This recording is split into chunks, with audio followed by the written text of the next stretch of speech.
right, Joe. You're on the spot right now. Oh no. We've got a 15-second ad for Colgate.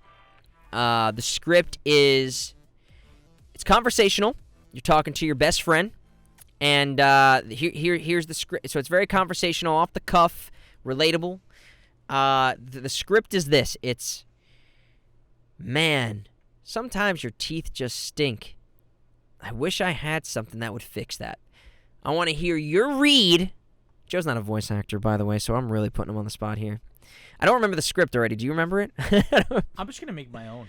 Great, good. Improvise what I just said, basically like what I said, and I want to hear your read, off the cuff, relatable, conversational read for Colgate spot, and action. Hey, best friend, do you want your teeth to not smell like anything? Maybe you should try Colgate. You know, honestly, if it was a quirky guy who was really nervous about it, he was nervous about telling this to his best friend, I would buy it. I would have bought the insecurity, and that is a very unique read. That maybe is true to you. I don't know. Social anxiety is a real thing for people, so maybe that would be the reality of it. I practiced that for 12 seconds in my head, and then I just went with it. Also, the fact of me putting you on the spot to do that. We wind up speaking with a magnificent guest, a magnetic guest. I learned a lot of things during this interview. We talked with one of my agents at Stewart Talent, Jason Sasportas of the Stewart Talent Agency. He works in the commercial department. I've worked with him for almost 5 years now in the New York City office, and we get into some amazing things. If you're an aspiring voice actor looking to get into the business, or even if you've been doing this for a while looking to get an agent, we break down everything, how he finds his clients, how you can find him, the do's, the don'ts, bi-coastal home studios, everything. It's union, non-union, everything you could really hope for in a conversation with a voiceover agent. We got to. I'm so glad he graced us with his time today. Awesome, do you think you could pursue a career as a voiceover now, having done that conversation, Joe? Do you think? I don't know I don't know what to say about that, but I do know that I know where to start after that conversation. That's a good point, and I think that's exactly what we're trying to provide for people, is the opportunity to have your ducks in a row. Yes. And put your best foot forward and get access to these people and start booking these bigger paying jobs, which can seem really daunting. And that's kind of the premise of this whole show, is how can you start elevating your career to the next level, speaking with the people who are dealing with this stuff, you know? I mean, I remember before I was represented, it was nearly impossible to get gigs that would pay over like $250 per gig. And I know that sounds like a lot, but when you book that one job per month, if that, it's not really a career you can survive off of. So working with an agent is a huge step in a voice actor's career. Want to make sure you're representing yourself truthfully, honestly. We talk about even, being your authentic self and how that's really marketable. We get his insight on those conversational reads like we just did, is what can you do to stand out among the enormous crowd of people sending in auditions. It's crazy. Mm-hmm. Anybody can be a voice actor nowadays, especially like, we've got TikTok stars that are doing brand deals with these companies and they're booking that job. It's not, the unnamed or the person you don't know behind a microphone just getting this job and they become the voice of a product or brand. It's now they're looking to reach out to people in their followings to do these things. So you have to be that much more competitive in your reads, and having a good relationship with your agent is extremely important. So we talk a lot about that, how you can stay on good terms with your agent and all that stuff. So I want everyone who's listening right now to bet themselves $5 whether or not you think a agent, as Jason, would say that cold calling is an acceptable way to get work. Now, answer now. You'll find out Don't skip. I see you trying to look at the bar and skip. No. Do No. the bet, then listen to the whole podcast. Just bet yourself, because you might be surprised at the answer. Yeah, I like that, Joe. That's a good one. Don't use the YouTube markers, which hopefully we'll have for this episode. But yeah, it's really fun. This is a really fun one, really informative. Stick around for the whole thing. You're going to learn a lot. Jason Sasportas, guys, points of experience. Everybody, this is Jason, and gosh, to this day, Sasportas? Am I right? Sounds great when you say it. Yeah. Yes? Sasportas. Sasportas. Well, I didn't know if it was Sasportas or Sasportas. Back in the day when telemarketers were an issue, where you'd pick up the landline and you didn't know who you were getting, that was the dead giveaway, is people struggled with that. So we got Sasportatus. Sasportatus. ones. And it was always the hesitation, too, in the voice. So, like, they're nervous about it and then bombed. Yeah. Sorry, not interested. Well, exactly. Well, everybody, we've got Jason Sasportas here. This is a voiceover talent agent for Stewart Talent. I've had the pleasure. It's probably been around 4 years or 5 years that you and everybody at Stewart has represented me, and it's been an absolute pleasure. I think you're one of the best at what you do, and I really wanted to have you on the show. So we're all going to be very fortunate to hear kind of your insight on the industry. What it's like for you to have the pleasure working with me. That's all you want. Terrific. See, what you're doing. You're a star. This is the exact reason I wanted you to have. I have only people on who talk good about me, so I can fill my ego to continue pursuing the life of an artist. Yeah.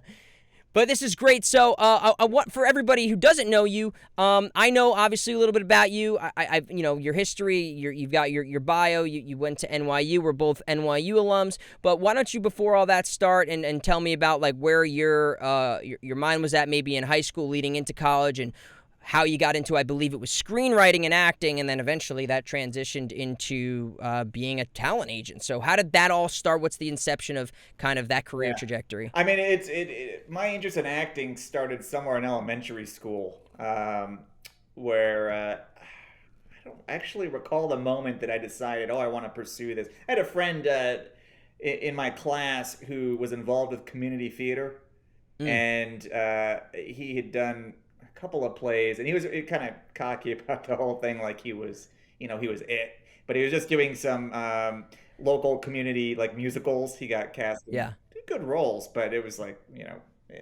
small potatoes. He thought it was big potatoes, and I thought, wow, this is so cool. This kid, he's got scripts and to be cast in a thing and to perform like that. It was just an interest, and I was an introvert when I was really young. I loved it. I love the arts. I love film and TV, in particular, the visual medium. That was another thing. Is theater I liked, but it was never the same thing for me that film and TV was. And even today, I've really gotten into photography, which taps into that interest, with framing. Absolutely. And evoking some kind of mood or vibe just based on the angle of a shot, photography is a great. I mean, I love doing it too. It's figuring out a way of telling an entire story in one frame is so.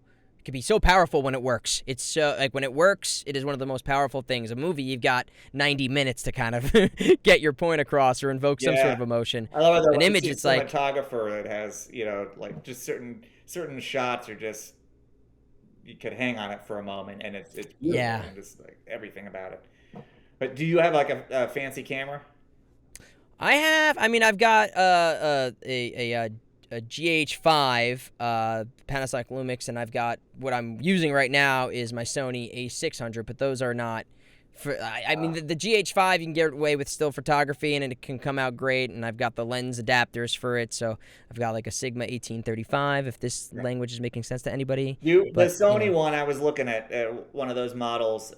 You're like the real deal. I'm an I've got a iPhone 12 Pro Max. Hey, that's a great camera. That's it. Yeah. No, 13, well, I'll tell you what. the iPhones are, it's getting to the point right now where these things are so good, it almost makes no sense to ever, I never bring my camera with me, because if I go on vacation or I want to go see something, like, this is going to get me nearly as close to the job as possible. Yeah. Like, yeah, that's my lens right there. A nice, beautiful 18 to 35 lens that I probably did not pay nearly as much as for it as that, because Facebook Marketplace is a dream. It's amazing. But iPhone, as great as a camera is, cannot compare to any kind of zoom. Having a lens like that where you get all the fine detail, and so that's my interest. One day maybe. Down the line. It's so easy. Carry around the iPhone. You whip it at 2 seconds, point and click. Yeah. No having to spend time doing anything else. So if you're moving around all day, it's just super simple. Yes, and it's great for voiceover because you can do your auditions right from it too. If you get an adapter for your microphone, you can plug it right into your iPhone. It works like this. These things are little, magician toolboxes that we all get the luxury of that you didn't have not even 10 years ago to do half the things. And we are. So, but you were going for screenwriting, acting. Yeah. You said no more of that. Screenwriting. So from there, where I believe you wound up in William Morris. That's where you started working first. So what was the jump from screenwriter to working there? When I was at NYU, I started doing some work study jobs. I worked in a chemistry lab. This great guy. I did nothing. Chemistry was not a subject that I excelled at in any way. And I didn't have much of any sciences in my NYU program. But so they needed someone to do basic office work, right? It was my first experience working in an office. I got addicted to coffee in the office setting. Loved it. Great. I didn't mind the medial tasks. I liked the structure of the whole thing. I had to run errands to get coffee and cookies for the lab technicians. And I would set up, so very basic. And I made no money, a little bit of money, but nothing impressive. But I liked it, so I knew that I could do the office environment and be okay and not really struggle, at least at that point. And so when I got out of college, I had screenplays in various forms that were not ready to be submitted. I wasn't going to be getting any kind of deal out of the gate that would help me sustain a life. There'd be a restaurant job or secretary somewhere, kind of it. I walked out. It's a little regret, and in hindsight, I wish I'd done it differently, just for having more well-rounded skills in this medium. I wish I double majored and had a film double major to go along with the dramatic writing.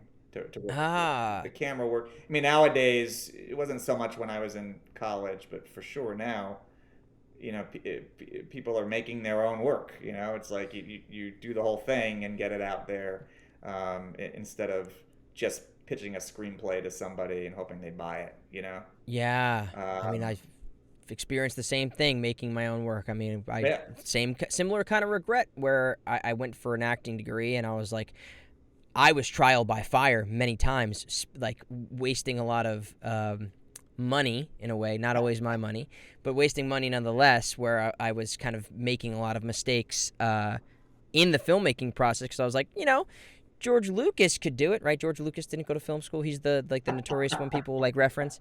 I was like, yeah, George Lucas could do it. I can figure it out. And there's just so much. I really wish I would done that rather than just putting my eggs in an acting degree basket. Which is a good question I want to bring up later. But you've done great. I mean, you learned the technical stuff with the camera, obviously. It's like you. Well, YouTube is a great resource, and everybody who's watching this on YouTube, it is truly a gift that you have, and do not take it for granted, because back in the day, you had to go to the library and take out books. I was still, when I was in college, you still had to do that stuff. I don't know, do they even have libraries anymore? I'm sure they must. They're around. I don't go in. I actually have one across the street from me, and I went in once after a year living here. I'm like, I'll just walk inside. like an antique store almost. I'm not a very disciplined reader. You know, and Eh, I try to fit it in before bed sometimes, but I get very inconsistent. So sure. I was sitting on a 200-page book the majority of last year, and it's a What's good your book. vice then? What's What's that? your medium vice then? Is it TV? Is it podcast? What are you consuming? I've been over the pandemic. I went into the podcast rabbit hole. Really Mm. not listened to anything, and then a friend of mine had started up a podcast, and to support him, I wanted to listen to the things he was putting out there. Yeah. And then I started to search all the different podcasts, like, oh, well, this is an area I love, or Yeah. comedian stuff is great. Oh, I love There's those. Yeah. so much out there. Interviews, celebrities, I think are interesting to hear their paths. They're so Yeah. varied, and it's amazing how much with performers, celebrity performers in particular, it's a lot of chance, things lining up in a certain way, and there's it's the luck of the lottery game in a way Yeah. is wild, when you look at some careers and then some that, very talented people that it just don't get those breaks because things didn't line up. And you probably see it on your side more than anything. It's just about you've probably got so many talented people on your roster, Yeah. and just it's about the right project, the right person, the right time. They might be the most talented person you've got, but it's just not the right opportunity in front of them. 100%. And with voiceover in particular, there's after a while, there's only so many similar sounding voices that you can take on. Yeah. So like we take this very seriously at Stewart. We have a nicely curated roster, very focused relationship with our clients. We don't want to have a gajillion people on there that we can't realistically, keep busy because it's just so much. So keeping it more viable and as a result, clients that we work with, I'm sure, appreciate that because they don't feel like they're a number in this endless sea of voices. But Yeah. I can't tell you how many people that I will pass on, representing who sound great.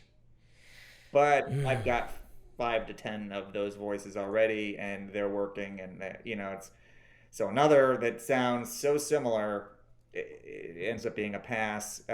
Not a closed door. I don't know that I've ever closed the door on anyone, like it's just not going to work out. Don't resubmit. Because roster situations change, and I say this, quite a bit. Come keep me posted on what you're up to. If you got more updates, it's possible down the road that there'll be a shift, and maybe some clients will leave or age out of a category, that sort of thing. And it's happened. I remember this one guy in particular. I think I passed on him twice, and then the third time I signed him, and he still was booking work. Like it ended up being a good relationship.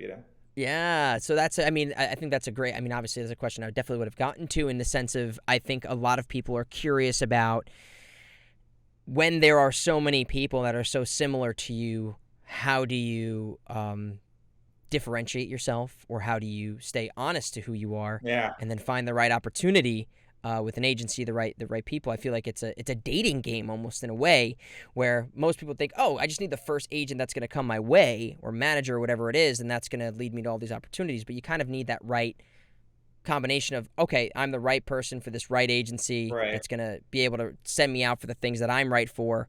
Because I think, and I might be wrong, maybe you know more about this, but there probably are a lot of agencies that just will take anybody and they'll send everybody, and it's just like a huge, like, throw as Yeah. much on the wall as you can. I mean, there's that aspect to commercials that I get it, because it is a numbers game, and it's you can get such varied specs that and types of copy that one client who may be great just isn't hitting it in the way that another person will, or or there's just a distinct quality to a particular voice that lands a job that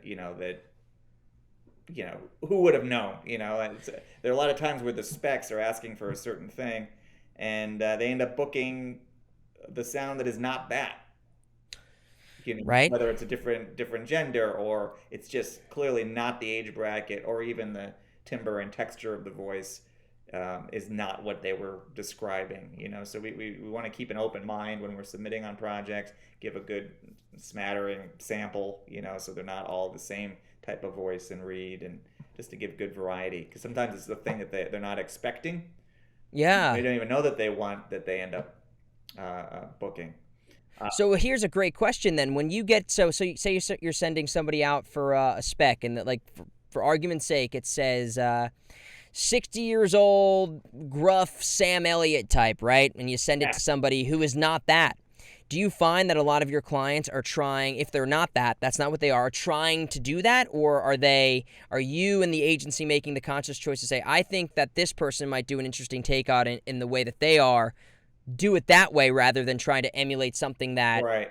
you're not going to be right out of the gate? Your natural tone and timbre is not going to match the spec. Yeah. That spec that you gave is so specific, and it comes up. We get that Elliott, Sam Elliott, blank out Yeah. for a second.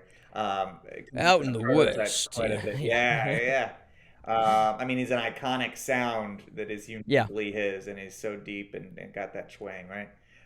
So when we get something like that, it's a very specific vibe. We're going to go for talent that are in that range. Sure. Varying levels of deepness to the voice and bass and gravel. Mm-hmm. But a variety that live in that way neutrally, Yeah. To send it to someone that's a really light opposite sound, that's very far from that. It's because it's so specific. It tells us, the agents, that they have a good idea of what they want. It's not a generalization here. Sure. We want to sort of honor that, so they're not cutting through all these submissions that are just not right for what they're asking. But if it's a more generic spec, and more often than not, it is, we want 30s, 40s, or 20s to 50s sounding, men, women, non-binary, open ethnicity, really conversational, a sense of humor, some sarcasm. These are all really generic things that conceivably a big chunk of our roster could get into. So then it's a matter. I'd imagine. Do they want the light voice, or the medium pitch, smooth voice? Do they want the husky sound? And so that's when we want to give a real sampling. And at the end of the day, for our clients, we want our clients to be owning their read, like really making their choices about why they're saying each thing that they're saying in their audition, how they're going about it, and give it, that's it, laying it down and see what happens, Yeah. Not trying to emulate the idea of a sound, or like, so Sam Elliott, I want to, I gotta be like Sam Elliott, and to do that thing that Sam Elliott does. Yeah. Ultimately, do your thing as you. If you're getting it from me, it's because I think that you live somewhere in that world. So. Yeah. So trust kind of what your instrument is good at, rather than trying to become something that you're not, so to speak. Because I feel like, and I say this to a lot of people, is that you have a certain instrument that's very unique to you. Yeah. If everybody else is trying to emulate something, then you're all kind of be in the same area, so to speak. Right. A version of some, but I think often for me, when I make that choice, it's like, I'm the most unique me. Nobody's going to think to do it like Paul. Like, I not yet, at least, But so I feel like at least that's that flavor that they haven't seen yet. So I that's a bold choice. And I don't know. By doing that, maybe one day you'll become the prototype. Yes. And then so you see, like, I know that's happened before, where I've gotten it's been a while, but I know it's happened, where there's a commercial casting for something where they put one of my clients as the type of voice that they have in mind for it. Non-celebrity, mind you. Uh-huh. Like, well, why don't we give you that person? Like, we could do a straight booking. Find the person. Like, what's the story there? Now, I can't recall that happening and it leading to that person booking the job, but I know it's come up, and it was like, all right. Well, that's wow. Be a shoo-in, but Yeah, you got to compete against yourself nowadays, I guess, is really what we're going Yeah. towards. By the way, it totally like went off the track. You would ask me earlier Yeah, yeah. what brought me into agenting.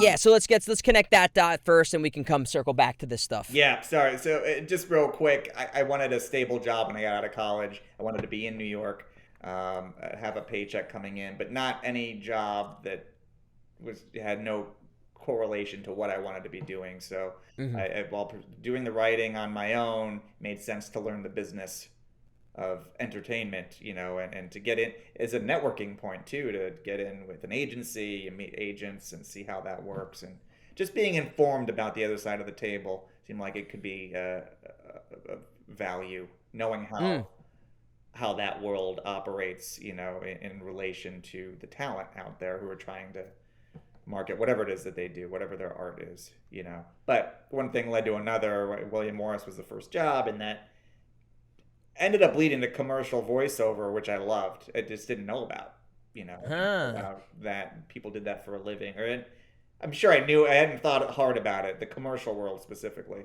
and what was involved there. I love being able to work with clients that came into the agency to record and give direction on copy and that whole thing. So one thing led to another.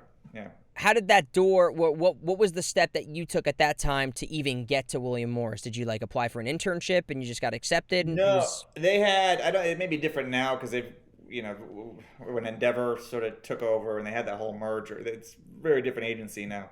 But when I was there, they had a floater pool. It already changed because back in the day, you had to go through the mailroom. That was the way, right? Yeah. And at some point, they started interviewing outside of the mailroom position as well. So you could just start as a floater, which I don't know if other agencies use that term. William Morris did to describe, full-time help. That you either were assisting other assistants that worked for agents or covering for assistants that were out. So it was a great way to each day you'd report to HR and they'd say, oh, we need you to be, in this department today, or this agent is out, so you're going to be sitting there. Could be just that day, could be a few days. If it was a few days, they may have you training with the assistant leading up to their going away, that sort of thing. So there was always coverage. One of my favorite floater assignments at William Morris was I was the kitchen guy, which they had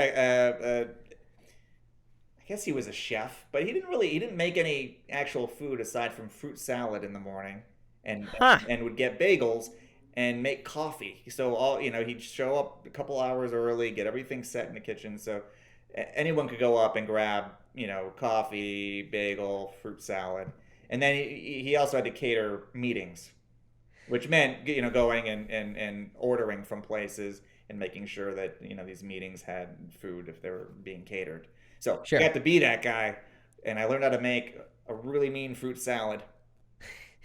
I remember he was out for like a week, and I got to be in my own little room, this small kitchen in this office, and I could do a lot of internet browsing, but also doing all the food preparation. I go purchase the stuff and bring it, and I learned how to cook food. I mean, totally random.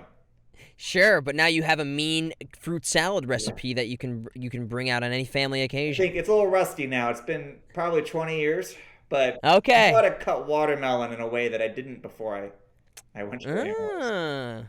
Anyway, totally. So if all else, I love that little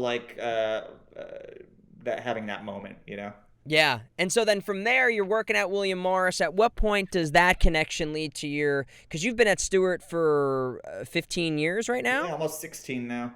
16 years. So at what point from you working as what did you say, they were a flyer?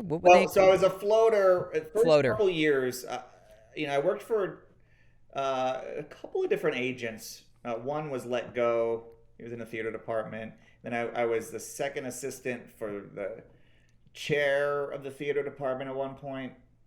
I don't even remember how that one ended, but it wasn't really the right match for me. So I spent some time working for a couple of different agents, and then back to the floater pool, and would do that. And it was about 2 years into my run that there was an opening in the commercial voiceover department. They needed someone to run their booth. It was getting, I think, just to be a bit much for the assistants that were working for the agents there to have to be stepping away to record, which is what it was. So they got me in there, and my primary responsibility was to do scheduling for the booth, to work with the talent, do like very, very basic editing of files.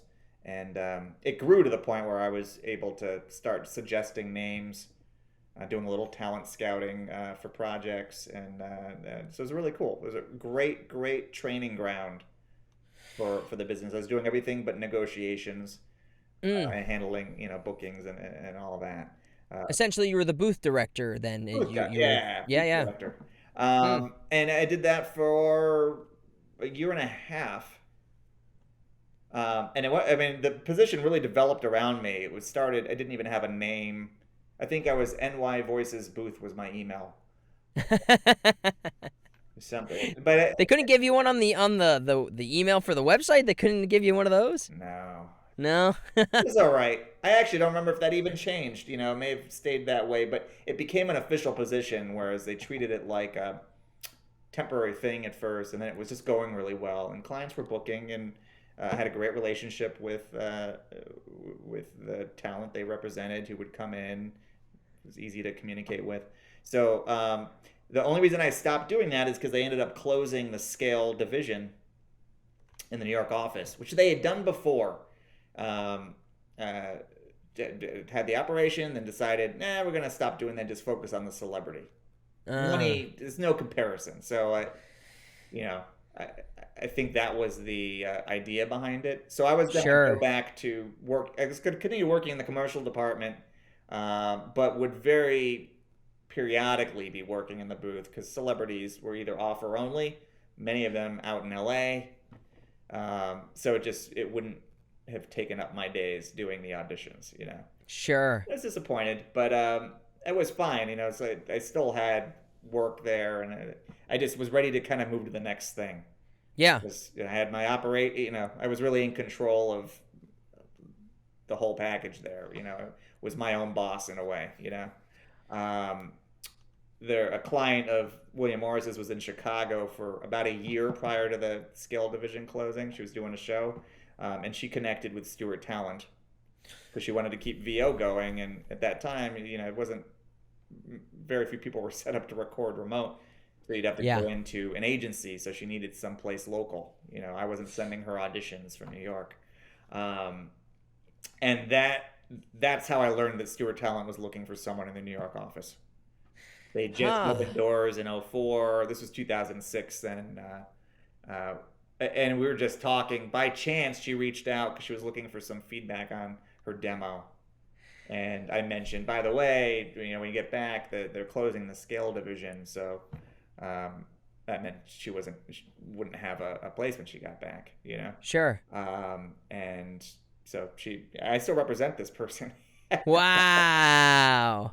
Yeah, she books, and she's terrific.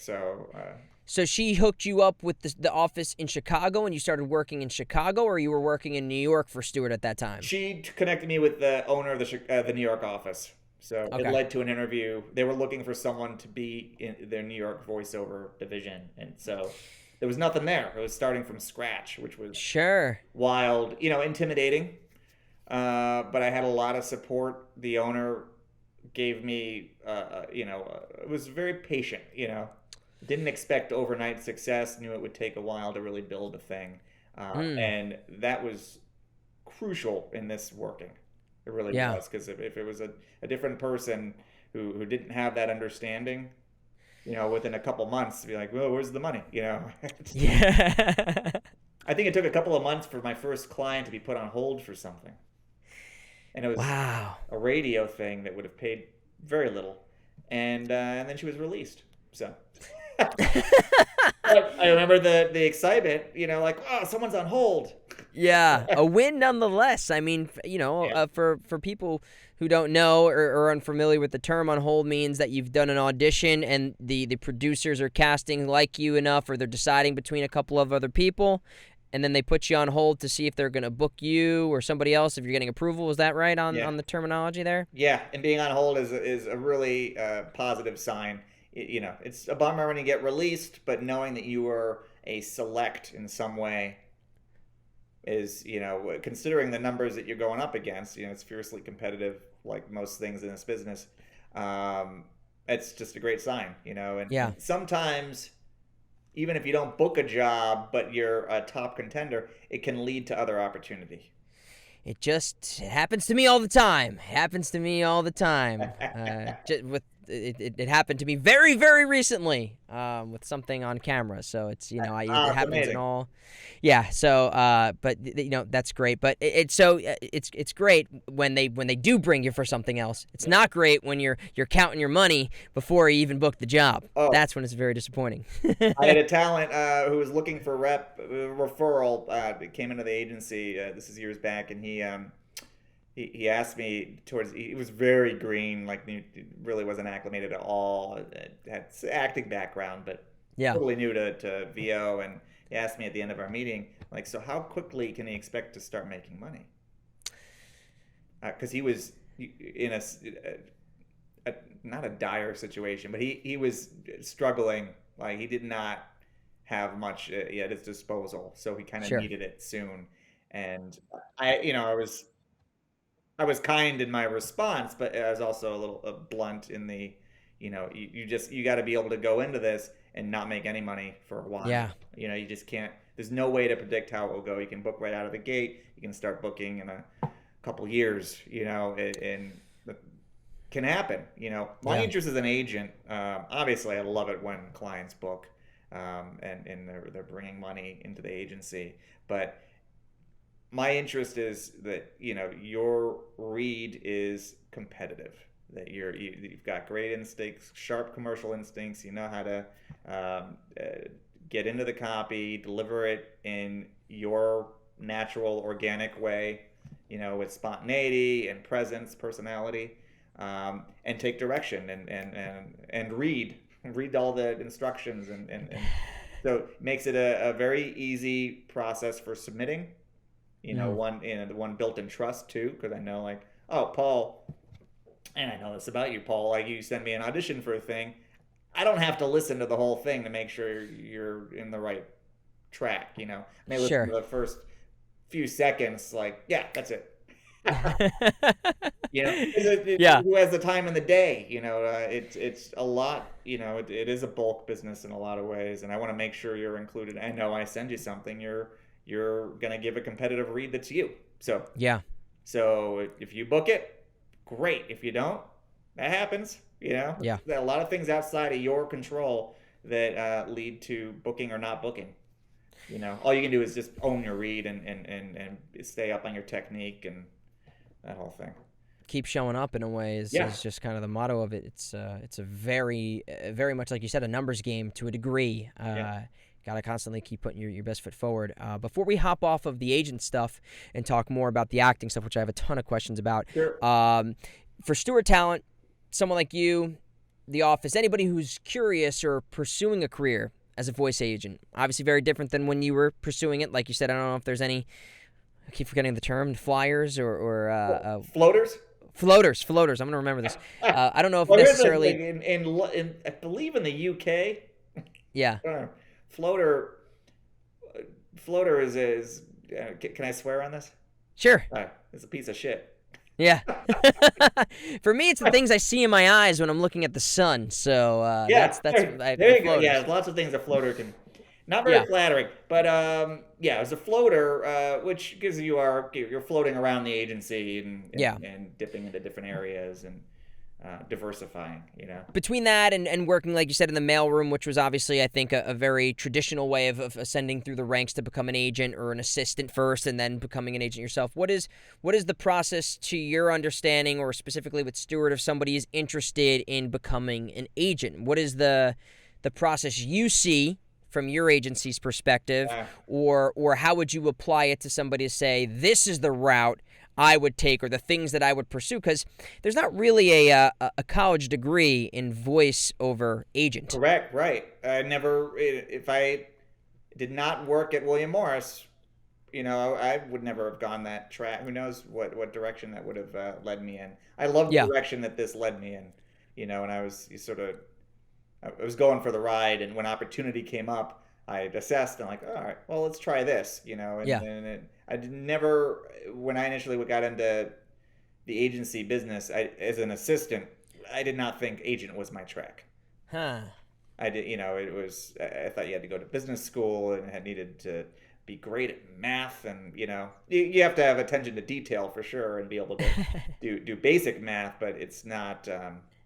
Anyway, so I learned moving forward that there are actually a lot of failed actors who were agents, or failed as in decided not to pursue it. Sure. Um, Well, there's an inherent interest in the business. I think that's Right. why there's a connection, probably. Yeah, for sure. The way things are now, I mean, you can get into an agency in different ways. If you're working at another talent agency and have developed a reputation and you've networked in that way, we've hired agents that have a roster of talent that they bring over, and so they're already in the universe and very successful. So that's one. That's not the track. If you're just looking to get into agenting, that you're gonna go. You gotta start somewhere. Typically as an intern, or get into an assistant program, or find a job posting for an agent assistant for a specific desk. How agencies go about finding new assistants varies. I know with Stewart Talent, we'll do a job posting. There's various websites. Entertainment Careers is Mandy. I think there's some other Indeed.com. I think they use LinkedIn now. maybe or something. LinkedIn is a great way to have your stuff out there. I don't know if we've posted jobs there, but I'm sure some companies do. Stewart Talent, I've seen, and I've even had assistants working under me who get promoted to junior agent. Which at William Morris, they would have a department coordinator, was kind of like the junior agent when I was there. Didn't have an assistant, but was doing given certain accounts and able to start working in that capacity. Sure. At Stewart, we're always looking for assistants, and I would imagine that most of the talent agencies are in that same situation where there's only so long that someone's going to be an assistant before they're moving on or switching departments, and then you need somebody else who gets it, who can excel at sharing the brain of an agent or agents, depending on how many people you're working for, and anticipate their needs, and just be sharp with detail, and really ultimately protecting the agent from mistakes happening or deadlines being missed, or there's so much in a day that can go on, keeping track of it all. I make plenty of mistakes, and I'll sometimes move too faster than I should be to respond to a thing, and I'm missing something in an email, or I get a project and I forgot, our Chicago office sent the same one a few days ago, didn't make the connection for some reason, and I'm sending a new list, or that's where you need a really sharp assistant who's going to be like, we already got this one, or it said the specs were not just male, but also, female and non-binary, but you only gave a male list. Was that, Yeah. was that a mistake? Probably was, things like that. Hey, voice actors, just wanted to take a quick second from this episode to let you know about an amazing opportunity we have for Points of Experience listeners. We've teamed up with voice123.com to get you all 15% off their premium membership, starting with the $3.95 tier. Now, they also offer a free membership where you can check it out and see what they're about. But with the paid memberships, you're going to get access to more auditions, you're going to get your auditions faster, you're going to get better support, you can upload more samples. All of that is going to be available with the paid memberships. I've used it before in my career, and I've curated my own client list that I've still worked with today. I started making money. It's also a great opportunity for you to take a portfolio of this paid work and present it to agents or managers and say, hey, look, I'm professional, I'm bookable, I've made money doing this, and here are the jobs that I did it on in TV, radio, commercial, video games, animation. They have it all at Voice123. So go to voice123.com/plans/POX, and you're going to get 15% off their paid membership memberships if you are a first-time premium package buyer or looking to upgrade into a higher tier that you've never purchased before. I promise you, it's a great place to start working, so check it out and start booking today. That makes sense. Very different. It sounds very traditional in the way you're saying it. Ascending still, it seems working still from an assistant position is kind of the way of getting towards an agent, junior agent position at least, and then whether you jump from agency to agency or whatever has you. I know a lot of finding the right position for you, and because there's so many, and this is a great segue here for this bit, is you are the commercial agent. So and I'll ask you for your definition of what that entails in a second, but for anyone who doesn't know or is just getting started in voiceover, there's promo, animation, video game, interactive, radio, right? Is that so? Yeah. There's just many different categories of voiceover. What is the bulk of what you're handling? What are the jobs? Is big brands is really what it comes down to, like TV stuff? I handle most of the commercial voiceover projects, a bunch of video game projects I'll cover, audio.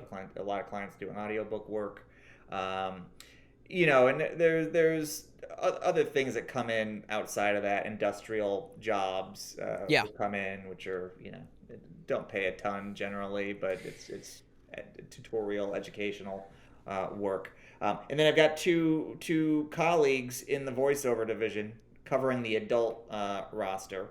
And just Jonathan Saul, he's one of them. He covers promo, great guy, trailer, and narration. Yep, he's terrific. Marla Weber Green, also terrific. She animation is her main area. She also handles our influencer digital stuff. Yeah. It's a little too hip for me, I think. I get it, having a followers on Instagram. I have an Instagram, but like building someone's profile as an influencer, it's a whole thing. And how important is that? Just to pick it while we have it. How important, as far as you've seen, is having a social media following to the world of voiceover? For voiceover specifically, I've not seen it be an important aspect. There is a lot of commercial advertising that is coming out of that. If you have a big following, advertisers will want you to post something, that's marketing their product because it'll be seen. So it really is a pioneer in that area. As just the world continues to evolve.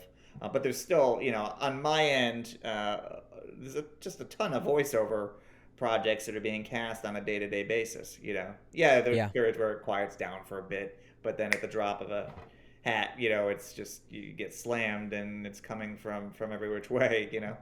With tight deadlines and that's something I've seen change over the years. Is it's always as long as I've been in commercial, it's been a fast-paced business, but it is really fast now. And and that's something I've been experiencing just as an actor on the side of it is when these auditions are coming in fast, how important is it for you to be getting your auditions back? Like, let's say you get an audition and you're saying today's Wednesday, Tuesday? Great question. Tuesday.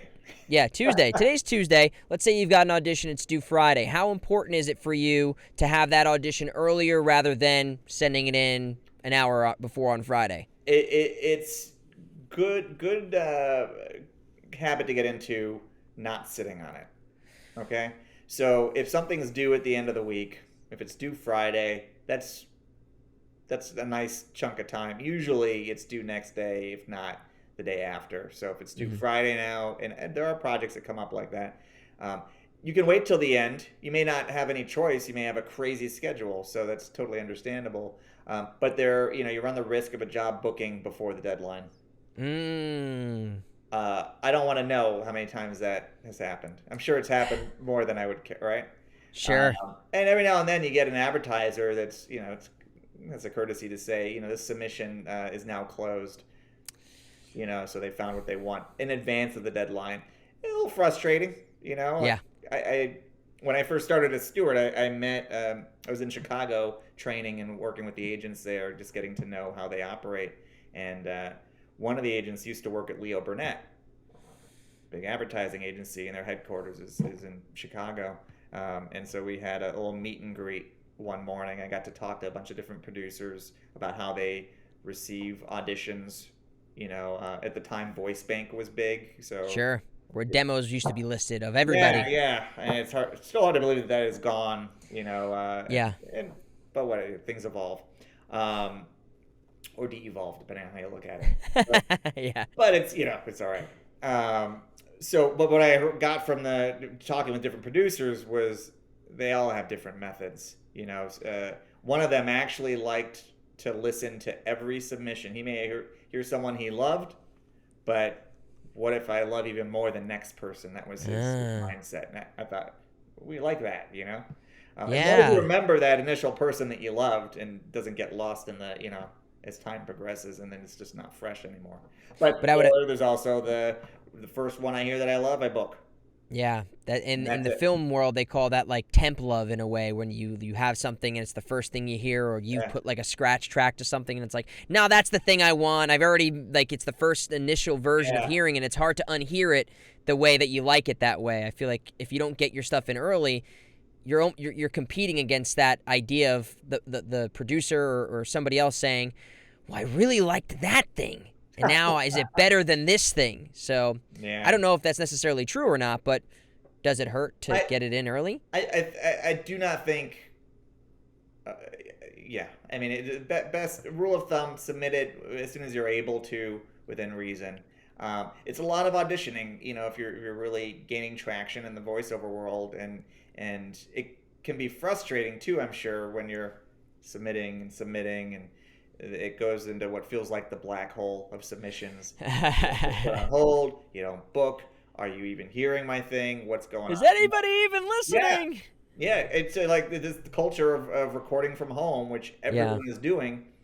It's very isolating, and you don't have live direction. I mean, there's no booth director.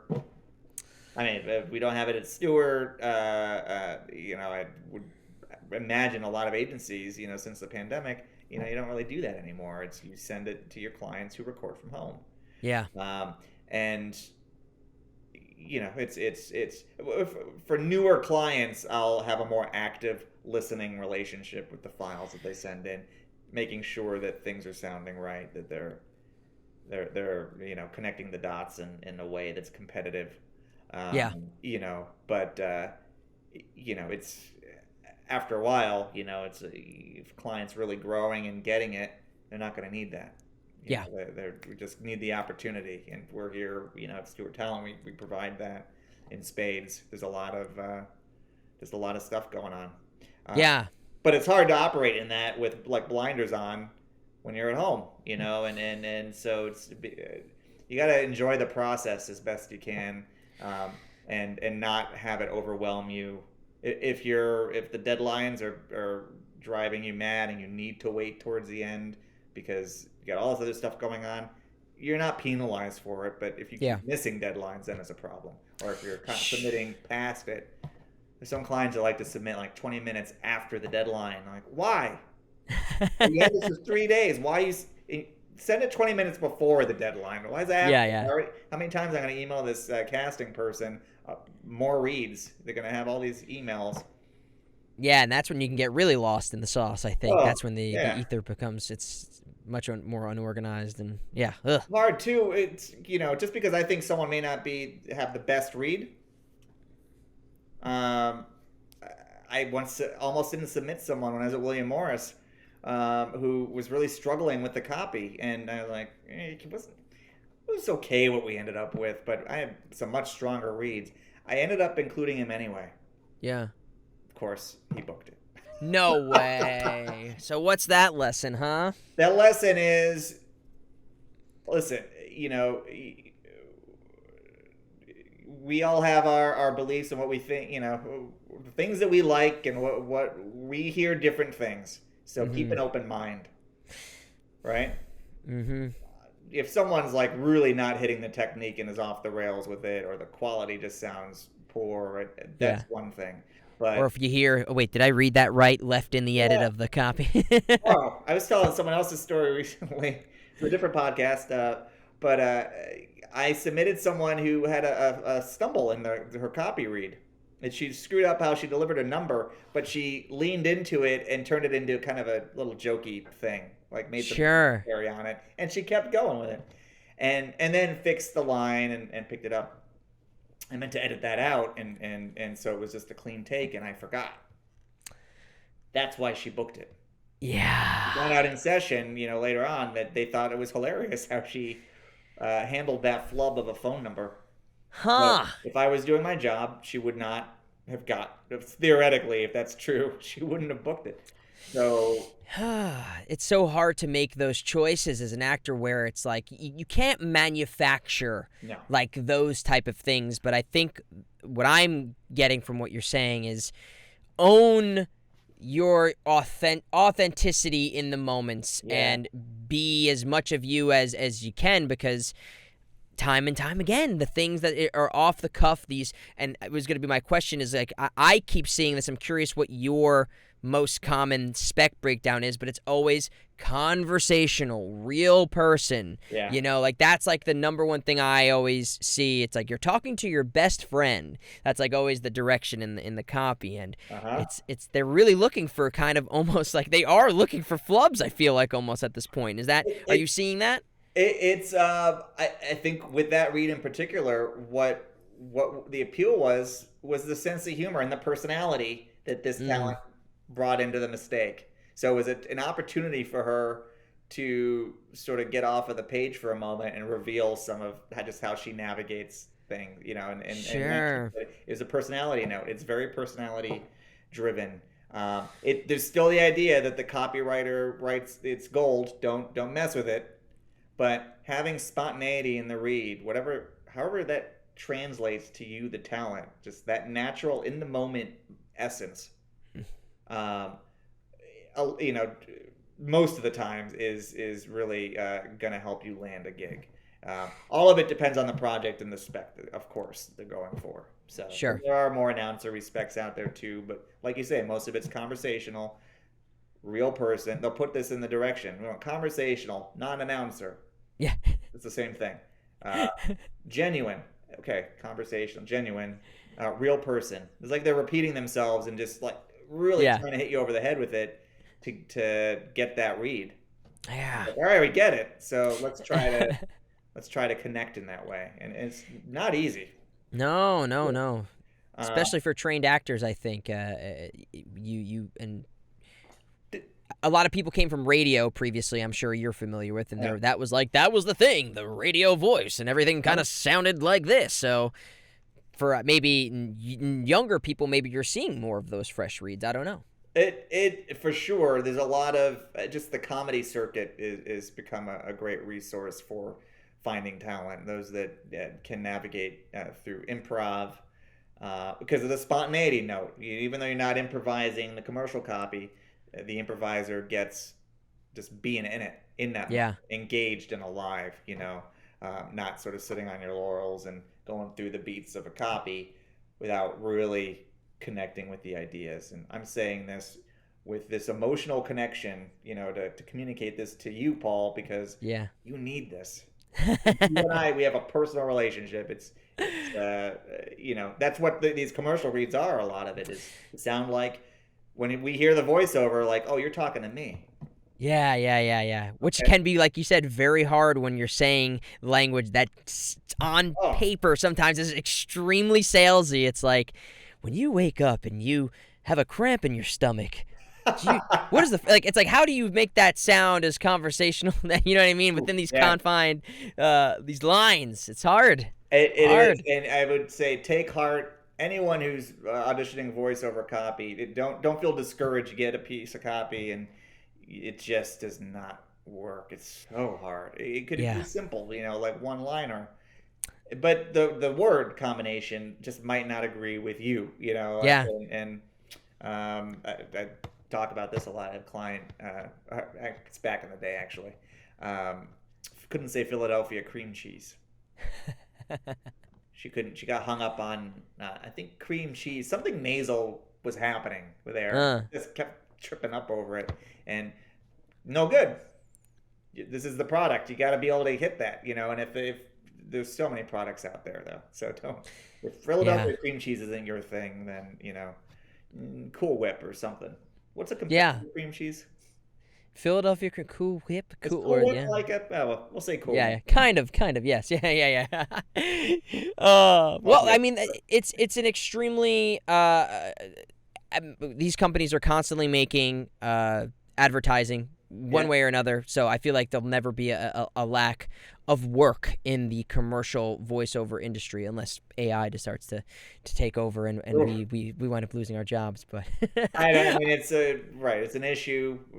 What's going on with AI, and I've seen some of those projects come up, and the yeah, union is working very hard to come up with language to protect talent in those situations, which is great. yeah, That's I think ultimately the answer there is of course, if they're not regulated in any way, and they're not going through the union, and they're getting talent who aren't represented, who don't know better, that's when it's really problematic. But yeah. um, it's being figured out, and it's a process. But I'm not worried like, oh, we're just suddenly not going to have opportunity, because technology would have to change pretty substantially in order for AI to emulate that kind of spontaneity and just that personality. Yeah. You I know. think when that happens, then we have to worry about the robots taking over the world. So I think we're a little bit, if we're all going down if we get to that point. Yeah. And who knows if maybe they'll stop advertising altogether because the machines will be rising. Yeah, exactly. I want to make sure I get to some of these other Yeah. points. Sorry, because Oh, there's sure. definitely things I want to just bring up here. I know people are going to be extremely curious about. In terms of finding new talent, something, especially people who, follow me and a lot of listeners are going to be curious about, I'm ready to find an agent. I want to start working with an agent. When I started, it's all about you had to have a commercial reel. For commercial demo was your ticket to getting into an agency, and then from there Right. maybe you move to the other parts of the agency. Is that still kind of the thing that you're looking for? Is that kind of still your calling card as a voice actor, the most important piece of resume you can have? I'd say it's a calling card.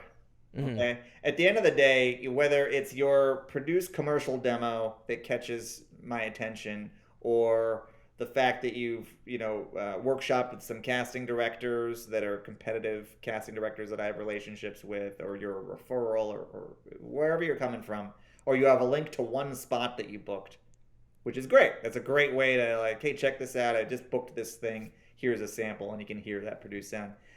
All that is great. It will lead to me wanting to send you copy to hear your unproduced booth read. What it sounds like from your home studio, what without any music or anything, because commercial is very audition intensive. There's a very small percentage of commercial jobs that book off of having a produced demo. They usually want you to audition copy. So I want to know that not only is your produced demo sounding great, but can you deliver without all the production going on there? Because Yeah. that sound, that unproduced, unpolished sound, that's what's being submitted. That's what we'll book or not book. So how are you? What is the way that you are finding, aside from a casting director referral or a client referral? What are the ways, or maybe that these are the ways? What are the ways that you're finding talent, and what are the ways that you think that talent should be finding you? Well, we find talent again through casting directors, through managers.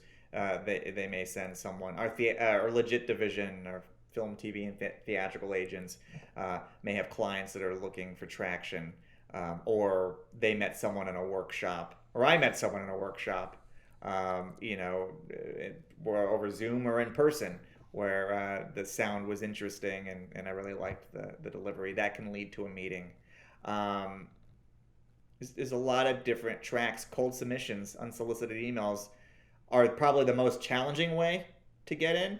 But if you got a sample of something that showcases your sound, and it's a sound that aligns with our roster needs, which is all in the timing, with any agency Yeah. you're submitting to, it really is. If you get in at the right moment, that can capture interest and lead to a meeting, and then potentially rep. Um, So there's a lot of ways. I encourage anyone who's seriously looking for traction, not only to be workshopping on your own, practicing your read, periodic workshops with a reputable coach. Ideally, someone who's on the casting side. And there are New York casting directors that teach, because you're networking there with industry who have access to auditions. So if they really love what you're doing, they may have something they send you direct, or it helps with them wanting to refer you to an agent, which gets you to the front of the pack. Yeah. So.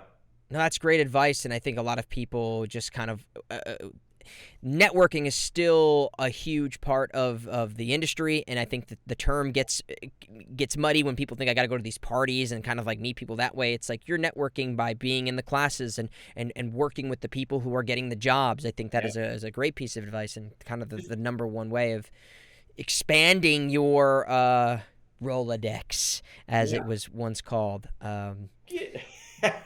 Right, we're dating myself here. That was where like names and numbers used to be in this thing, and my parents had it. There's someone who just total random side note. William Morris, she must be gone now, and she was really old, back when I worked there. But she would call out to the agent she worked for. I remember in her New York accent, I was like, "Phil, I got so and so on the wire." He actually called it the wire still. Oh my God. Gosh, wow. Well, yeah, that's definitely. I mean, nothing here. Yeah, so that's definitely we're dating ourselves there. But funny enough, I want to move into because you mentioned it before. A lot of talk with Chicago. Stewart has offices, Chicago, L.A., Boston. Am I right? No, Atlanta. Atlanta. Sorry. Oh, so multiple different hubs, major city hubs. What is your relationship with these other offices, and are you sending out auditions to people from these other offices?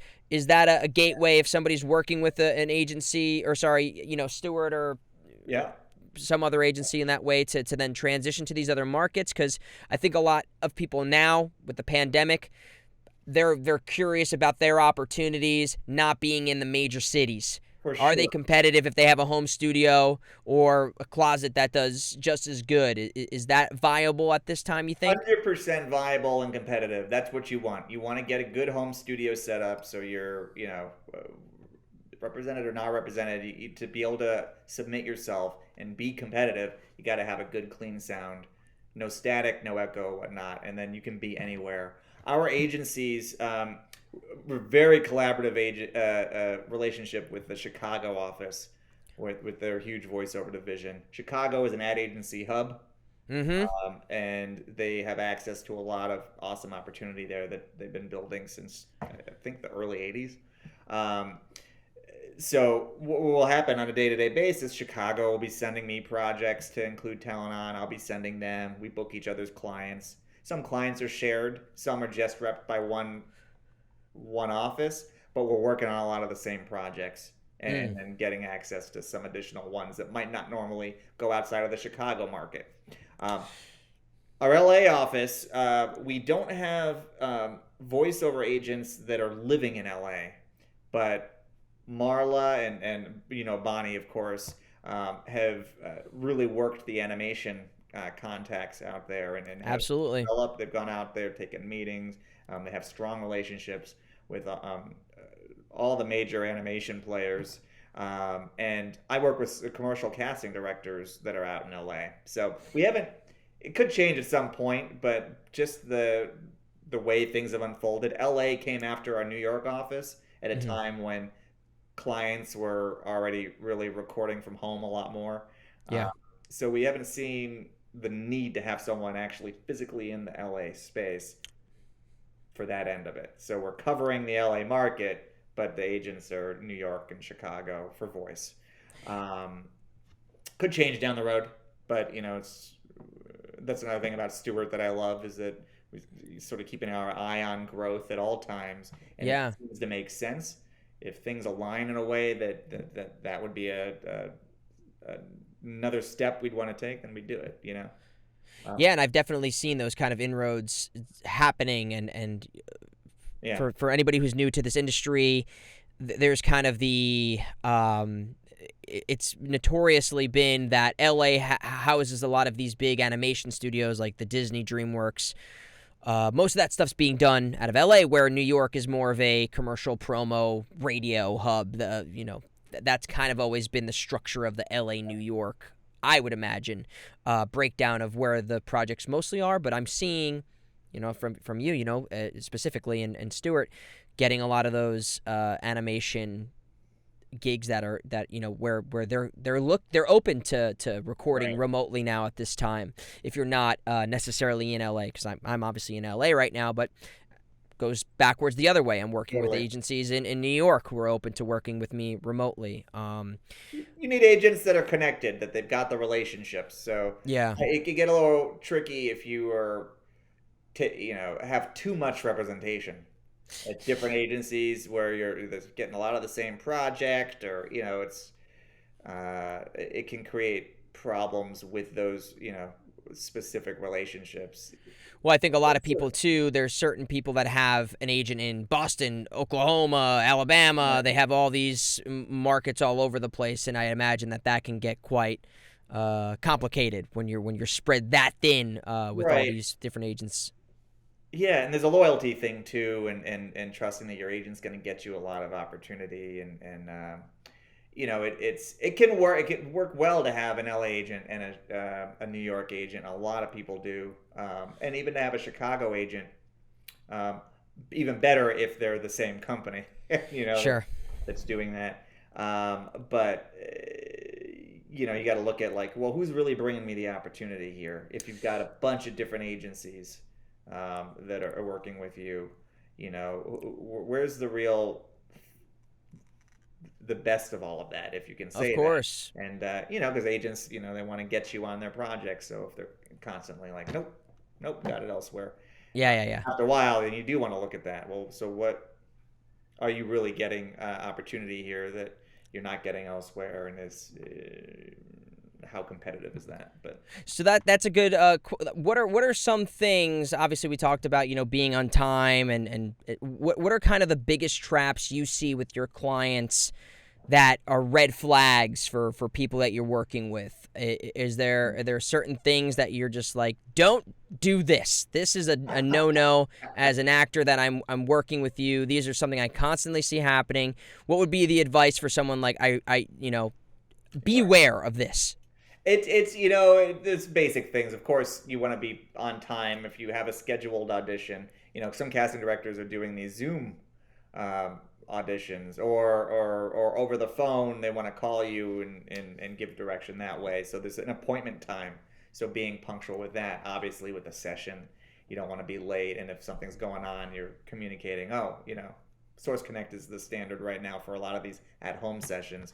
Oh, I Mm-hmm. have some kind of delay, and I'll be logging on shortly. Um, Reading your emails, reading all the details.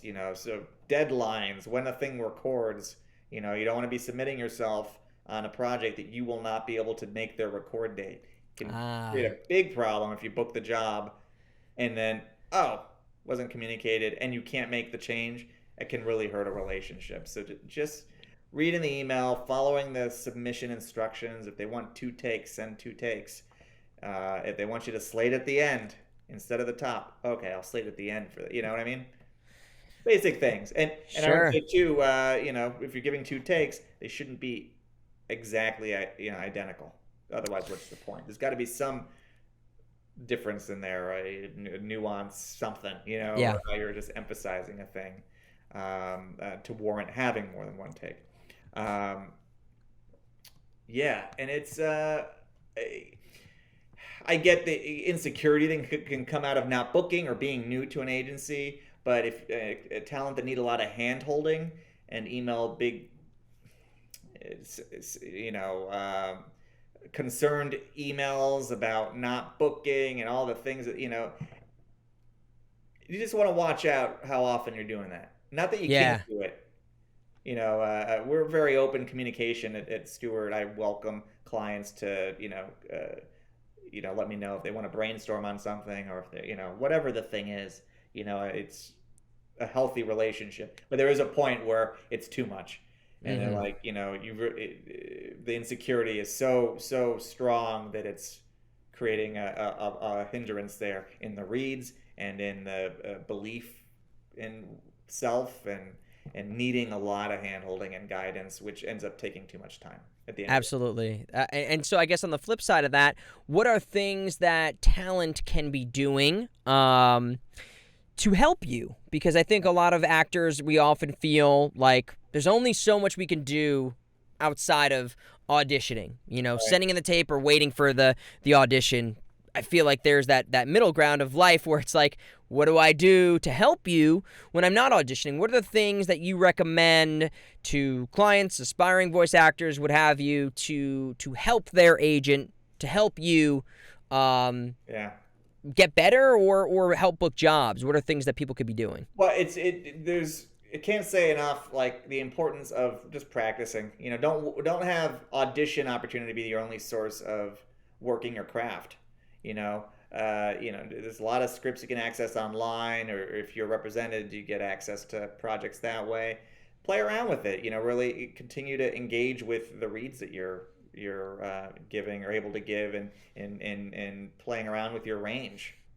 Stretch it in ways that you haven't. Take a comedy class, or an improv class or something, and sort of flex those muscles and get comfortable with them if you're not, or some kind of acting class, or anything voice related, can help enhance what you bring to your copy. Sure. In a new, different way.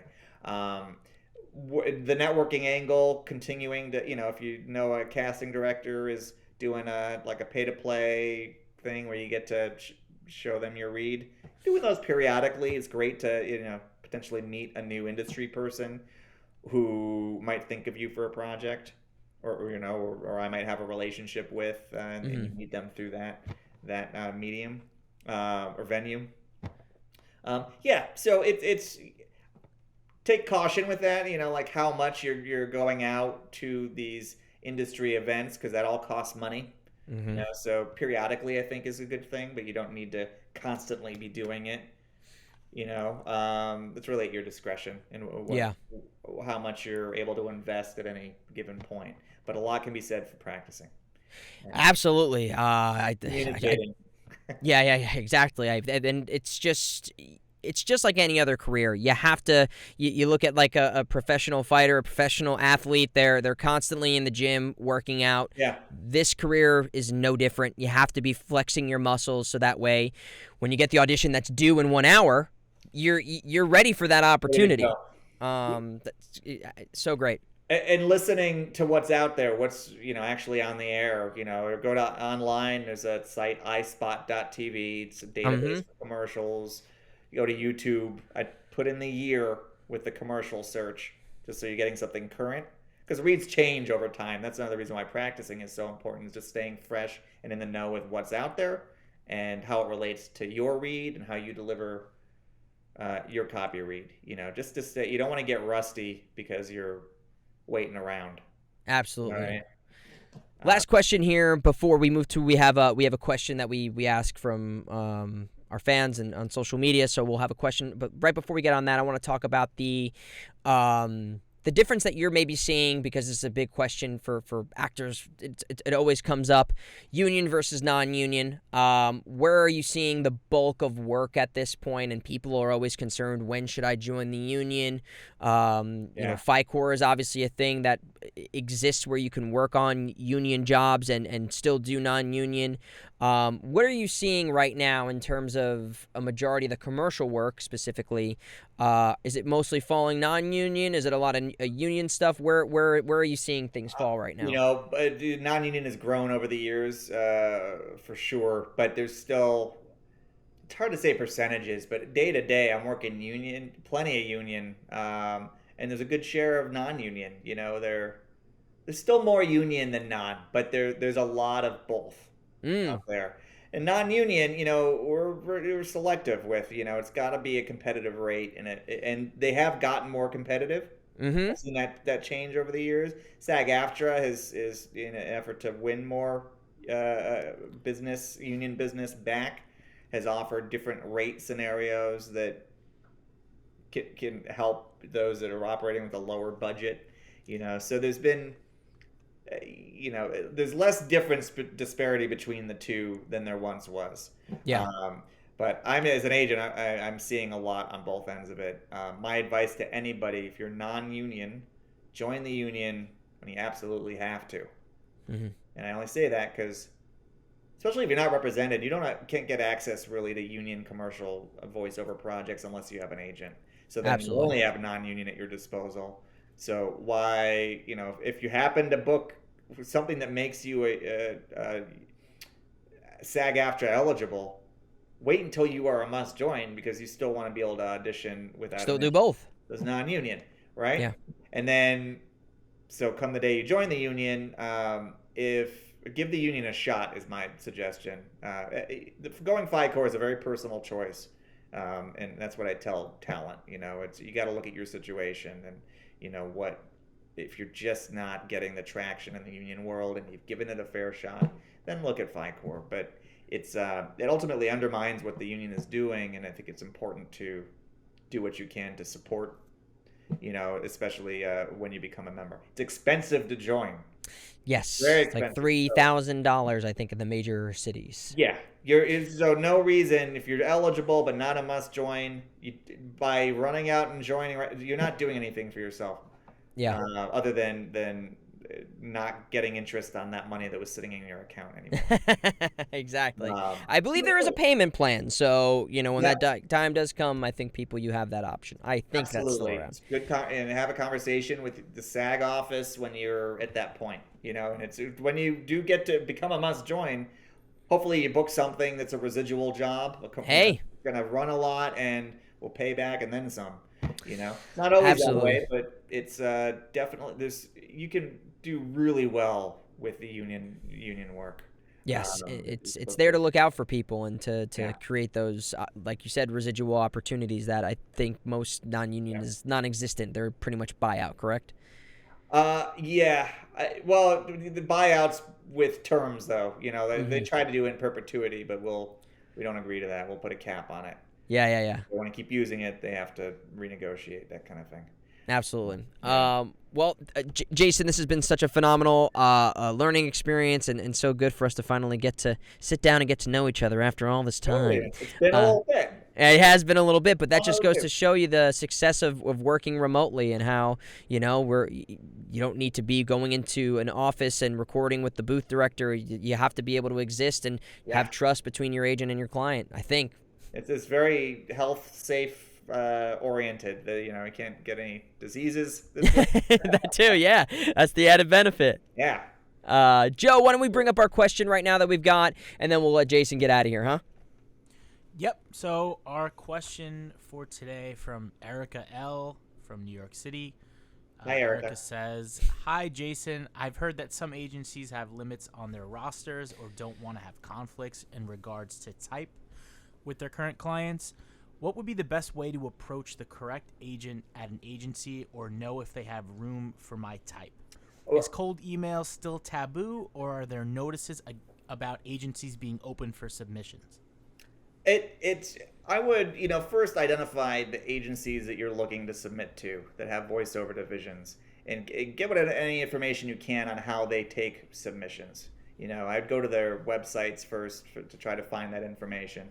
At Stewart Talent, cold submissions are a common part of the business. They're welcome. They sometimes lead to meetings. That interest of, whether you're the right type for a roster, it's like I was saying earlier, it's very time, things lining up at the right time, There's no way to know, and you won't have that information until you connect with someone at an agency who tells you, we have your type covered already, or, oh, this very, like your sound, would you try reading copy from your home setup, or whatever it is. Or maybe they take a meeting right out of the gate because they like whatever you sent. Mm-hmm. It varies depending on the agency. And it really takes perseverance. You periodically to stay up with your industry contacts that you're reaching out to, and developing relationships in that way. If an agent responds in an abrupt way, or it seems like they're just not really leaving the door open for more correspondence, well, there's a lot of other fish in the pool. I don't close the door in that respect, because things do change, and I'm sure I'm not the only agent out there that says that, so it's just sort of amassing your list of contacts, of places you're reaching out to, knowing your game and what you have to offer, so you really feel representation ready, and then just being out there, continuing to network, and update when you've got updates to share. Very well said. And it's like you were saying earlier, is that you have to just kind of get into the system and be persistent and ready. You have that spot that you recorded that is really good. You're not recording something on your iPhone with the dog barking in the background, and that's your submission to an agency. I don't advise that. I don't think you would either.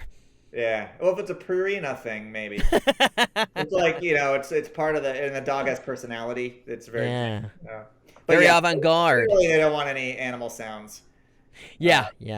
That's it's with home recording. I mean, I've got cats, and quite frankly, that is sometimes a complication. They're literally killing each other in the room next door, and I'm trying to record auditions, and Paul, I would love to hear that in your reads, actually. That'll be the book. If I promise you, if I ever get a meow mix commercial from you, I will keep that in the edit. Yeah, or just put together a reel. Specific cat reel for them. Yeah, keep them and edit them together. I think it'll be great. They'll make more money than me, I bet, in this, It's gonna enhance. Well, Jason, this has been an absolute pleasure. So much information. People are asking me these questions all the time. I think they're really going to get an understanding of what it's like to work with an agent, what you do, what they can do for you, and all of the world of being competitive in voiceover. So I really, really appreciate this. I know our listeners will. Is there one lasting thing, one line of advice, or whatever it might be, to an aspiring voice actor? What would that information be? Just make sure that you're having fun with the process. Life's too short, right? It's maybe cheesy, but when it stops being fun and you start feeling resentful of maybe not booking, or when things are not going the way that you want, it's just not worth it. Take a break. Come back to it when you're feeling rejuvenated and ready to go at it again, and just staying connected with your love and passion for this thing that you're embarking on, because the rewards of that can be so great, but the time that it takes, there's no map of that. There's no consistent track. It's whatever it is. So. Well said. That's Jason Sasportas, everybody, the voiceover commercial talent agent at Stewart Talent. Thank you so much for doing this, and I guarantee you we're going to be having the thank you letters coming in mass. Letters. Oh, it's so sweet. I hope. I mean, that's where we're aspiring. We got to get back to the old school. Use the paper. Yeah.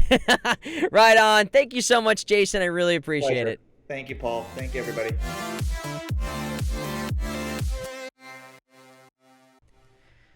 So what do you think, Joe? You ready to get into voiceover? Are you ready to submit your audition tape to Stewart Talent? He should have not told the entire world all that good stuff. Like, it's kind of concerning. What a cool guy. I mean, like, a lot of information to invest here. I feel like that's the crazy thing is, I mean, I tried my best to get as much information in a short period of time, and I feel like we covered a lot. I mean, there's probably a ton more we could have gotten into. I wanted to ask him. It was kind of similar along the lines of like the things you shouldn't do as a client. I wanted to ask him, like, what's gonna get you dropped? Like, what's the furthest line you can cross where they're like, all right, we can't work together anymore? Yeah, I mean, probably not showing up to a studio with a samurai sword would be one, if I could guess. Unless you're getting it signed by Randy Jackson, because that's a once-in-a-lifetime opportunity, right? That's a pretty specific insinuation that you would need to like make sure it was in place before. Do you get that reference, or do you not know that reference? I hope people here will get that See, reference. I thought I got it, and now that you said that, now I'm like, wait, do I not get That's it? from Step Brothers, dude. That's when he says. That's what I thought. Okay, good. I just want to make sure. I didn't want. I hope we're not at a point where Step Brothers is no longer like a quotable It's like a movie. Yeah, it's like one of those like, hey, cool kids, how you doing? With got the skateboard. You know. Yeah, what I mean? yeah. I don't think it's there yet. Maybe in a Well, few funny years. Funny enough, I saw in LA somewhere driving towards Palm Desert. There's a billboard, and it's two guys. I thought it was a Step Brothers sequel billboard.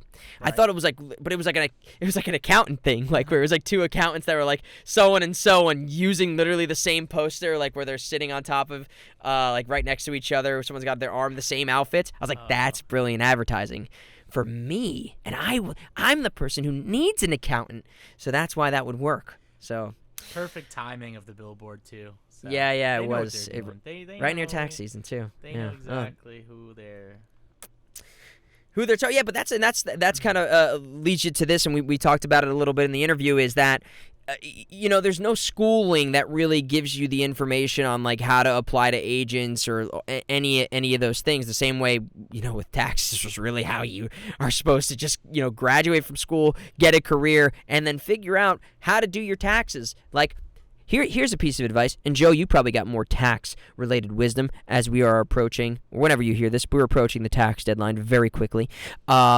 Save your receipts. Maybe use an app. That's what I've started doing if you're an actor, because like you can write off a lot of stuff. And it can be tough some years as an actor. You get ups and downs, and definitely save those electronic receipts because you can write those off. Do you deal with that? Yeah, anything you can really like. There's kind of a silver lining, but anything that pertains to helping you do run your business. So it could be anything, taking out a client to lunch, or buying a microphone stand, or buying a microphone like from Neat microphones. Exactly, like buying just anything that helps you save the receipts for sure. Yeah, that's I've learned that the hard way, and but don't show up and dump 9,000 receipts onto the accountant's desk. Oh, Because we're trying to organize them maybe in an Excel sheet, or if you don't want to touch any of that, have someone do that for you before you go. Yeah. All the accountants that are listening are like, you know what? Thank God he said that, because I was so mad. Right now, freaking telling people to Justice bring in for receipts. accountants. That's what we need to advertise here for all these people. I mean, truly, it's a hard thing to deal with, and that's what we should have. We should have somebody. I mean, does your stuff specialize in talent? I mean, I'm sure there's different like agreements and stuff, or like forms and stuff for actors specifically. But we should talk about doing an episode that focuses on freelancer accounting, because it's such a huge part of life that. I think would be a really good episode. Oh yeah, for sure. There's so much that goes into it. There's different rules for everything, just about everything. So. Yeah. Well, Jason Sasportas, what a great and generous guy. He's good at what he does. He's so good at what he does, and how cool to know that they're down with cold submissions. So, like he was saying, if you're at that point in your career where you're looking to get an agent representation, make sure you're putting your best foot forward, because a first impression usually means something. Not to say that he won't listen to your stuff again, or any other agent won't, but right. If you feel that you're ready to send a compelling email that has a good gig that you've booked, or a good reel, or whatever it is, good auditions, however you're going to put your best foot forward, maybe it's a combination of those things. The good reel with also an unedited clip that shows how your audition reads are going to be. Kind of give them everything possible that you can without, creating a diary entry email that they can never, finish, because I think that they'll close that email right away. Short and sweet, concise, Listen, be... the people that were here got a treat. If you're an aspiring voice actor, or you just got so much knowledge, so many pointers. Yeah. And, we have... And it was free. This was a free experience. For now, I mean, Bling. Listen, well, yeah. We might pull the rug out from under you, but that just goes to that's a great segue for us. We have a Patreon that we're gonna be releasing very shortly, where you can support us and contribute to the show, help us, keep elevating this thing to the next level. We're trying to level up your experience and your knowledge. You can help elevate this production. We can have cooler guests eventually. Incorporate new things. Make sure that we have the freedom to continue making these episodes and doing all the fun stuff that you guys want to see. So, for those that are also wondering, hold on. People are probably like, well, Joe doesn't really do anything or say anything. I'm gonna. Okay, we're gonna bring on some video game people, and Paul, it's Paul's voice stuff, but this is my domain, but wait till I hand the reins over. Then he's going to run wild. He's going to run free. People are probably, who is that guy? He just says stuff for a few minutes at the end. No. I have stuff to say. Well, in the beginning, too. They have to hear you in the beginning, too, Yeah.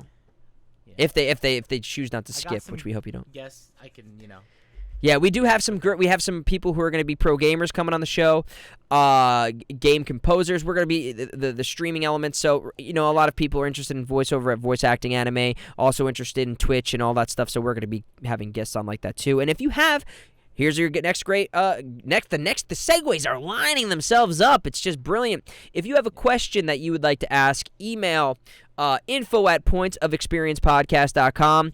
We'll be announcing guests as they come around, but if you have general questions in terms of voice acting, voiceover, acting, any facet of the entertainment video game industry, feel free to send those questions in. And you can also send a video question in that we will feature on the show, no longer than 30 seconds, please. And also you can send in, say again? It's so cool. It is so cool, and it's so cool. I mean, and you can have your video on the show, no longer than 30 seconds, but you can actually ask maybe some of your idols, video screen to video screen, your dying questions. So, and send in your ideas for guests if you'd like for us to have someone on. Please let us know. And am I forgetting anything else here, Joe? Have we come to a nice conclusion? Only live guests, by the way. No dead people or... Yes, they must be accessible. We do not have the funds yet until the Patreon goes live to hire a medium, and then we are very open to exploring that possibility. Maybe, Joe, this is the episode right here. This is the episode we have to do. Ready for this? We're going to get a medium to do an interview with Mel Blanc, the original voice of Bugs Bunny and, Daffy Duck, all that stuff. We're going to do an interview with Mel. Listen... That would be groundbreaking. Let's see how the Patreon goes, Right? John Edwards is one of those guys, right? He's a medium. Or, there's another young guy who had a TV show. That would be a killer freaking episode. I agree. It would kill. And imagine the medium started doing the voice of Bugs Bunny. Then I would really believe that shit. Gosh. All right. On that note, thank y'all for sticking around. Please follow, like, and subscribe on all the social media platforms. You can listen to us on Spotify, YouTube, Google Podcasts, Apple Podcasts, and anywhere you can type the word podcast. We appreciate your support. Stay tuned for the next episode. Hey everyone, thanks for listening to the Points of Experience podcast.